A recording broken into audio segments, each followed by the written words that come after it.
বাংলাদেশ স্বাধীন হওয়ার পরেও এই দেশে সবচাইতে বেশি নির্যাতিত হয়েছে আলেম ওলামারা।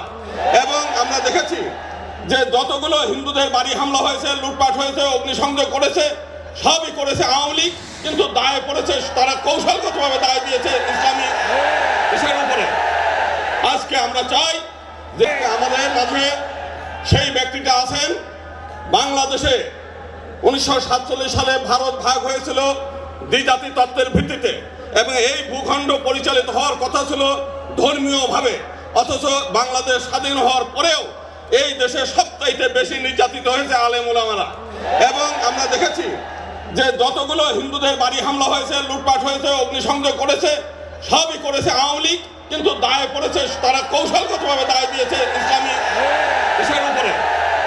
আজকে আমরা চাই যে আজকে যে বৈষম্য বিরোধী যে আন্দোলন, সেই আন্দোলনের ফলে আজকে একটা মুক্ত বাংলাদেশ আমরা পেয়েছি। আগামী দিনের বাংলাদেশ চরমোনাই হুজুরের বাংলাদেশ।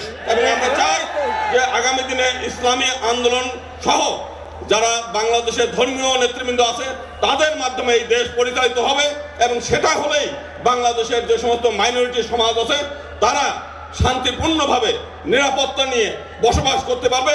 সেটা আমরা চরমোনাই হুজুরের অতীত ইতিহাস থেকে আমরা দেখেছি, 1971 সালেও দেখেছি, পরবর্তীকালে এই 5 তারিখের ঘটনা আমরা দেখেছি যে আপনারা প্রত্যেকটি মন্দির পাহারা দিয়েছেন, গ্রামে গঞ্জে সমস্ত হিন্দু পাড়া মহল্লায় আপনারা পাহারা দিয়েছেন।